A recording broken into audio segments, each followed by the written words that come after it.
Dear beloved brothers and sisters in Christ, how many wildernesses do we walk through in our lives? The struggles at work, family conflicts, health concerns, financial burdens, don't they sometimes feel like an endless desert stretching before us? In those moments, we find ourselves asking these questions. How long will these difficult times continue? Is God really with me? Does God have a plan even in the midst of this suffering? The answers to these questions can be found in the book of Numbers. Tonight, I want to share the story of Numbers with you. Numbers records the 40-year wilderness journey of the Israelites from Egypt to the promised land of Canaan. Within this book lie 4 precious lessons we must know when we walk through the wilderness seasons of our lives. First, the amazing truth about how God guides us. Second, God's faithful love that never gives up on us, even in the wilderness. Third, God's grace that continues despite our disobedience and complaints. Fourth, God's unchanging faithfulness in ultimately fulfilling His promises. Through these 4 lessons, I earnestly pray that comfort and hope will fill your hearts tonight. Now, let's step together into the remarkable journey of Numbers. First, the book of Numbers shows us how God guides us. In Numbers 9:15-23, we read these words. On the day the tabernacle, the tent of the covenant law, was set up, the cloud covered it. From evening till morning the cloud above the tabernacle looked like fire. That is how it continued to be. The cloud covered it, and at night it looked like fire. Whenever the cloud lifted from above the tent, the Israelites set out. Wherever the cloud settled, the Israelites encamped. At the Lord's command the Israelites set out, and at His command they encamped. As long as the cloud stayed over the tabernacle, they remained in camp. What we need to notice here is God's method of guidance. God led the Israelites with a pillar of cloud and a pillar of fire. During the day, the pillar of cloud provided shade and showed them the way. At night, the pillar of fire lit up the darkness. This is exactly how God guides us. Sometimes like a cloud, He obscures our path ahead to prevent us from rushing forward. Sometimes like a flame, He provides direction in the darkness. Dear friends, our lives are no different. God is still guiding us today. Sometimes we may not realize it. Sometimes it may not be in the way we want.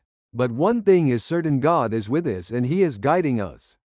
When difficult situations arise at work, it might be God's signal that He's leading us to a new place. When health problems occur, it might be God's way of giving us the rest we need. When conflicts arise in relationships, it might be God's process of maturing us into better people. Like the Israelites, we too must sometimes wait when the cloud stays, and follow when the cloud moves. God's timing is different from our timing. God's ways are different from our ways. But God's guidance is always what's best for us. Believing and trusting this, that is faith. Second, Numbers shows us God's faithful love that never gives up on us, even in the wilderness. In Numbers 11, we see the Israelites complaining about manna and demanding meat. Let's look at Numbers 114-6. The rabble with them began to crave other food, and again the Israelites started wailing and said, "If only we had meat to eat. We remember the fish we ate in Egypt at no cost, also the cucumbers, melons, leeks, onions and garlic. But now we have lost our appetite. We never see anything but this manna." Their complaints were intense. Even though God sent manna from heaven every day, they were still dissatisfied. But what's amazing is God's response. God didn't abandon them. In Numbers 11:18, God tells Moses, "Tell the people, consecrate yourselves in preparation for tomorrow, when you will eat meat. The Lord heard you when you wailed, 'If only we had meat to eat. We were better off in Egypt.' Now the Lord will give you meat, and you will eat it." Despite their complaints, God sent them quail. This is God's love, a love that doesn't give up on us even when we complain and grumble. Dear family of faith, how often do we complain to God? We ask, "Why is this happening to me?"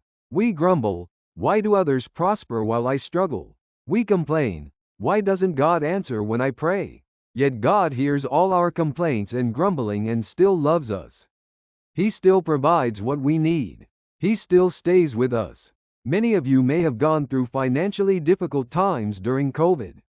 Some may have lost jobs or seen businesses struggle. You might have felt resentment toward God in those situations. But looking back, God never gave up on us during those difficult times.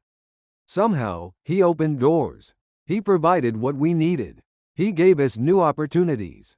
This is God's faithful love that never gives up in the wilderness. Even when we are weak, even when we fall short, even when we complain, God's love never changes. I pray that you will trust and rely on this love as you live today. Third, Numbers shows us God's grace that continues despite our disobedience and complaints. Numbers 21 records the incident of the bronze snake. Let's look at Numbers 215-9. They spoke against God and against Moses, and said, "Why have you brought us up out of Egypt to die in the wilderness? There is no bread, there is no water, and we detest this miserable food." Then the Lord sent venomous snakes among them. They bit the people, and many Israelites died. The people came to Moses and said, "We sinned when we spoke against the Lord and against you. Pray that the Lord will take the snakes away from us." So Moses prayed for the people. The Lord said to Moses, "Make a snake and put it up on a pole. Anyone who is bitten can look at it and live." So Moses made a bronze snake and put it up on a pole. Then when anyone was bitten by a snake and looked at the bronze snake, they lived. In this event, we discover God's amazing grace. When the Israelites complained against God and Moses, God sent venomous snakes as judgment. But when the people confessed their sins and repented, God immediately opened a way of salvation. He told Moses to make a bronze snake and put it on a pole, so that anyone who looked at it would live. What's important here is the nature of God's grace. First, God's grace is immediate. As soon as the people repented, He opened the way of salvation. Second, God's grace is simple. There were no complicated conditions. They simply had to look at the bronze snake. Third, God's grace is complete. Anyone who looked at the bronze snake was completely healed. Dear friends, this bronze snake represents Jesus Christ. In John chapter 314, Jesus himself said, "Just as Moses lifted up the snake in the wilderness, so the Son of Man must be lifted up." Jesus being lifted up on the cross has the same meaning as this bronze snake. When we are spiritually dying because of sin, if we look to Jesus, we can live. If we believe in Jesus, we can be saved. This is God's grace, the amazing grace that continues to be given despite our disobedience and complaints. Are there any among you who are tormented by your past? Do you think you've made too many mistakes? Do you regret complaining too much to God? Please be comforted by this message tonight. God's grace is greater than our mistakes, higher than our sins, and stronger than our past. Even at this moment, God is extending His grace to us. He's giving us new opportunities. He's allowing us new beginnings. Hold on to this grace and follow God with a renewed heart. Fourth, Numbers shows us God's unchanging faithfulness in ultimately fulfilling His promises. In the final part of Numbers, chapter 36, the Israelites finally come within sight of the promised land of Canaan. In Numbers 2712-14, God speaks to Moses. Then the Lord said to Moses, "Go up this mountain in the Abarim range and see the land I have given the Israelites. After you have seen it, you too will be gathered to your people, as your brother Aaron was, for when the community rebelled at the waters in the desert of Zin. Both of you disobeyed my command to honor me as holy before their eyes. These were the waters of Meribah Kadesh, in the desert of Zin." Although Moses only saw the promised land and didn't enter it, God's promise was definitely fulfilled. After the long 40-year wilderness journey, the Israelites were finally able to enter the promised land. Throughout the entire book of Numbers, what we see is God's unchanging faithfulness. Even when the people complained, disobeyed, and doubted God, His promises never change. The promises God gave to Abraham, Isaac, and Jacob were finally fulfilled through the 40-year wilderness journey. Dear family of faith, God is still faithful today. Remember the promises God has given you. Think about God's plans and purposes for your life. Sometimes it may feel like it's taking too long. Sometimes impossible situations may arise. Sometimes we might want to give up because of our own weaknesses and mistakes. But God's promises never change. God's plans are never frustrated. God's faithfulness is eternal. As Romans chapter 828 says, and we know that in all things God works for the good of those who love Him. Even if you can't see it right now, God is working out good plans in your life.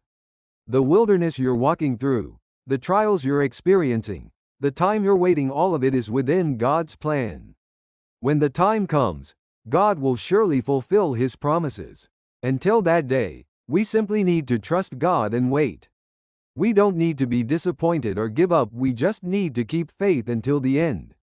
The same is true for us living in 2025. There may be financial difficulties. There may be health problems. There may be relationship conflicts. There may be anxiety about the future. But above all these things is God's faithfulness. God has good plans for you, and He will surely fulfill those plans. What you need to do is trust God and take one step at a time. Like the Israelites in Numbers, sometimes waiting, sometimes obeying, sometimes repenting, walking life's journey together with God.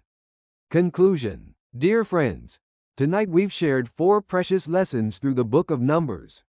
First, just as God guided with pillars of cloud and fire, He is still carefully guiding our lives today. Second, even when we complain and grumble, God doesn't give up on us but continues to love us. Third, despite our disobedience and mistakes, God's grace continues without ceasing.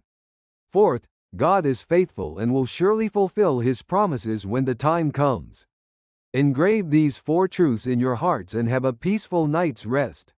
Whatever wilderness you're walking through right now, believe that God is with you. Believe that there is surely a promised land in your life too. And I earnestly pray that you will be someone who walks toward that promised land together with God. Tonight, may this message bring comfort and hope to your hearts. And may you start tomorrow morning with new grace. If this message was helpful, please give it a thumbs up and leave your precious comments. Please feel free to share your prayer requests or testimonies in the comments anytime. I pray that we become a community of faith that prays together and shares grace together. I earnestly pray that God will grant abundant grace and peace to you and your families whom He loves. May you sleep deeply tonight in God's love, and may tomorrow be a victorious day following God's guidance. Shalom.